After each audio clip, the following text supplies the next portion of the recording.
Class translation की series में हम लोग आज स्टार्ट करने वाले हैं पास्ट इंडेफिनिट टेंस को। पास्ट इंडेफिनिट टेंस में हम लोग जानेंगे कि पास्ट इंडेफिनिट टेंस के जो हिंदी के सेंटेंस होते हैं उनकी पहचान क्या होती है। इसके साथ साथ पास्ट इंडेफिनिट टेंस के रूल्स क्या रहते हैं, कौन सी हेल्पिंग वर्ब आती है और मेन वर्ब की कौन सी फॉर्म यूज होती है, क्या इसके फॉर्मूलाज जो हैं वो रहते हैं और किस तरह से हिंदी वाले सेंटेंसेस को अंग्रेजी में ट्रांसलेट किया जाता है। तो चलिए आज का टॉपिक स्टार्ट करते हैं, पास्ट इंडेफिनिट टेंस। सभी लोग ध्यान से देखेंगे और टॉपिक को सही से समझेंगे। पास्ट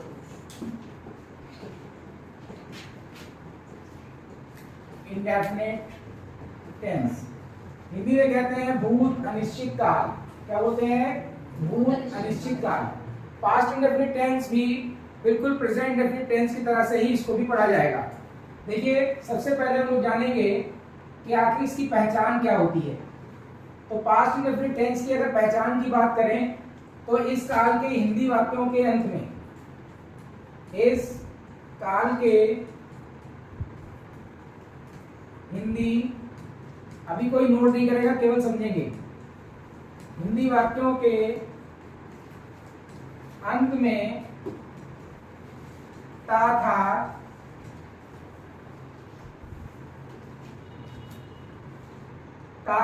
ती थी, ते थे। इस साल के हिंदी वाक्यों के अंत में क्या आता है? ता था, ती थी, ते थे, आ था, ई थी, ए थे, या फिर आ ई ए, आ ई ए,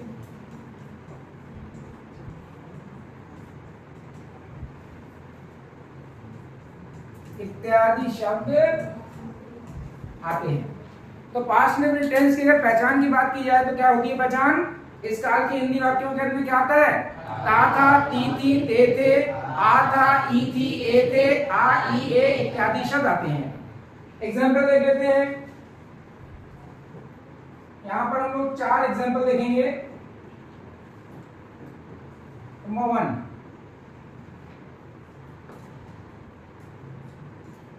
रश्मि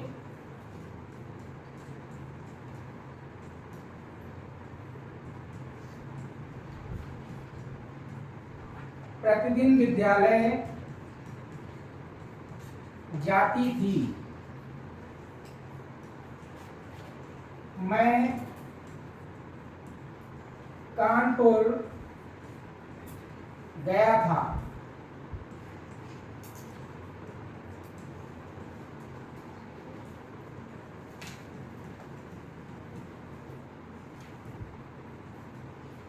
तुमने शाहरुख खान को देखा।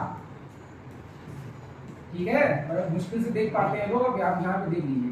तुमने शाहरुख खान को देखा। एक और देखिए,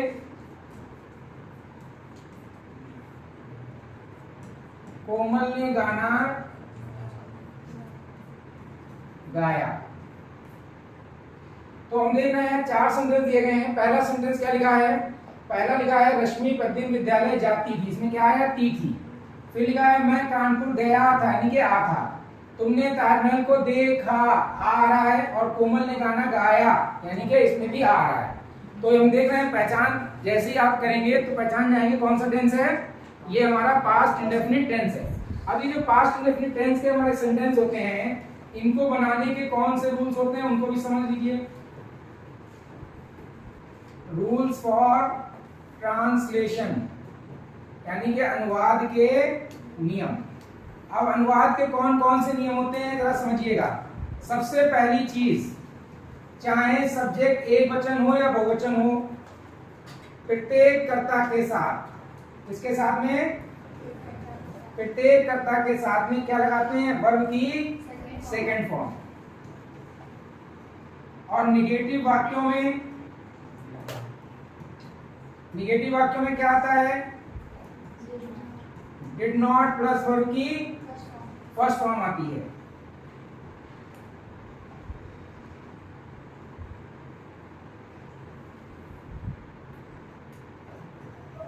इंट्रोगेटिव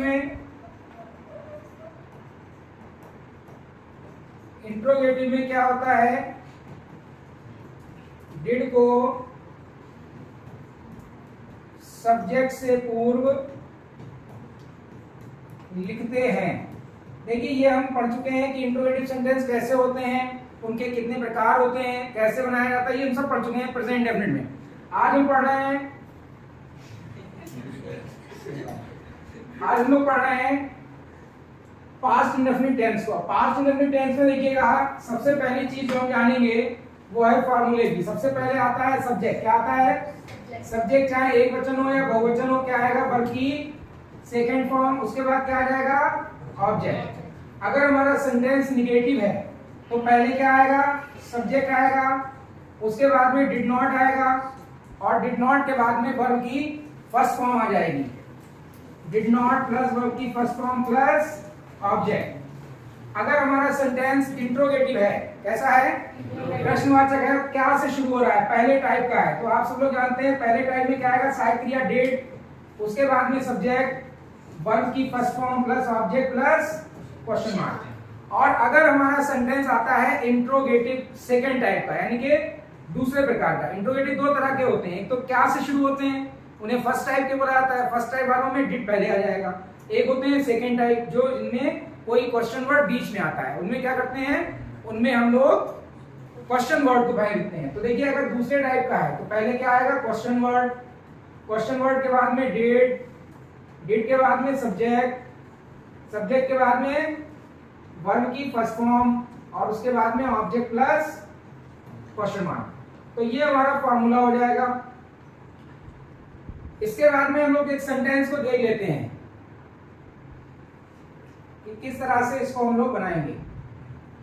देखिए सबसे पहला सेंटेंस था रश्मि प्रतिदिन विद्यालय जाती थी। मान लीजिए और भी हम सरल सेंटेंस ले लेते हैं।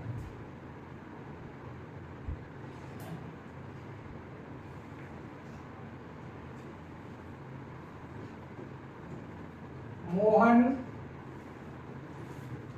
क्रिकेट खेलता था। इस सेंटेंस को देखिए, इसमें पहचान सूचक शब्द क्या आया है? ता था। ता था जैसे ही आया हम समझ गए कौन सा टेंस है? पास्ट इंडेफिनिट टेंस है। पास्ट इंडेफिनिट टेंस को बनाते समय क्या करते हैं? वर्ब की सेकंड फॉर्म लगाते हैं। तो मोहन के लिए हम क्या लिखेंगे? मोहन। खेलने की क्या होती है? प्ले। देखिए सब्जेक्ट के बाद वर्ब की सेकंड फॉर्म क्या हो जाएगा? प्लेड। तो हो गया मोहन प्लेड, और आगे लिख देंगे क्रिकेट। कोई भी खेल हो उसके पहले दा का प्रयोग नहीं करते हैं, तो हम कर देंगे मोहन प्लेड क्रिकेट। अगर ये सेंटेंस होता मोहन क्रिकेट नहीं खेलता था, तो हम क्या बनाते हैं? मोहन। अब जब नहीं आता तो नहीं वाले वाक्य में क्या लगाते हैं? Did not. तो यहाँ क्या करते हैं? Mohan did not play cricket. और मान लीजिए अगर ये सेंटेंस होता क्या मोहन क्रिकेट खेलता था, तो पहले क्या आता? Did. Did Mohan first form आती, डिड मोहन प्ले, और ऑब्जेक्ट आता क्रिकेट, और लास्ट में क्वेश्चन मार्क। फिर अगर होता मोहन क्रिकेट क्यों खेलता था, तो व्हाई डिड मोहन, क्योंकि अंग्रेजी लिखते। अगर होता मोहन क्रिकेट क्यों खेलता था, तो क्योंकि अंग्रेजी लिखते व्हाई, फिर लिखते डिड, आगे लिखते Mohan, why did Mohan, first form लिखते प्ले, और फिर लिख देते cricket, why did Mohan play cricket. अगर होता मोहन क्रिकेट क्यों नहीं खेलता था, नहीं भी लगा होता है, तो आप जानते हैं जब क्वेश्चन वाला भी हो और नेगेटिव भी हो तो सब्जेक्ट के बाद नॉट लगा देते हैं। तो लिखेंगे व्हाई डिड मोहन, और मोहन के बाद क्या लग जाएगा? Not. Why did Mohan not play cricket. इस तरह से हमारा ये सेंटेंस बन जाएगा। अब ऊपर जो सेंटेंस दिए गए उनको भी देख लेते हैं। पहला लिखा है रश्मि प्रतिदिन विद्यालय जाती थी। तो रश्मि के लिए हम क्या लिखेंगे? रश्मि। अब जाने की क्या होती है? गो की सेकंड फॉर्म क्या होगी? Went. Rashmi went to school. प्रतिदिन को क्या कहते हैं? Daily. Rashmi went to school daily. समझ में आ रहा है? नेक्स्ट देखिए, मैं कानपुर गया था, यानी कि मैं की इंग्लिश क्या होगी? आई। जाने की होती गो की second form went. I went to Kanpur, second form हो गई। फिर तुमने शाहरुख खान को देखा, यानी कि यू। देखने को होती सी की सेकंड फॉर्म सा। यू सा शाहरुख खान, तुमने शाहरुख खान को देखा। अगला देखो, कोमल ने गाना गाया, तो कोमल का लिखेंगे कोमल, सिंह की सेकंड फॉर्म क्या होती, सैंग, कोमल सैंग ए सॉन्ग। ये हमारा सेंटेंस इस तरह से बन गया। अगर होता कोमल ने गाना नहीं गाया तो क्या करते, Komal did not sing a song.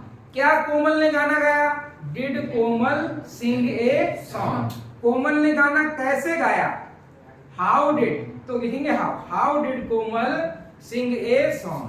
Komal ने गाना क्यों गाया, why did Komal sing a song. कैसे गाया, कब गाया, जो शब्द आ जाए उसकी अंग्रेजी बना दी जाएगी। और अगर नहीं भी हो, कोमल ने गाना क्यों नहीं गाया, तो why did Komal not sing a song. इस तरह से इन सेंटेंसेस को हम लोग ट्रांसलेट करते हैं। अब यहाँ पर आपको 2 सेंटेंस दे रहे हैं, इनके 5-5 सेंटेंस आप सब लोग बनाइए और बताइए, मुझे कमेंट करिएगा कि कैसे आप जो है सेंटेंस को बना रहे हैं। चलिए नोट कर लीजिए। सबसे पहला सेंटेंस है,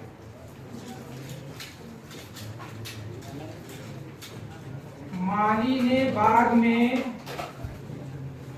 पानी लगाया। ध्यान रहे,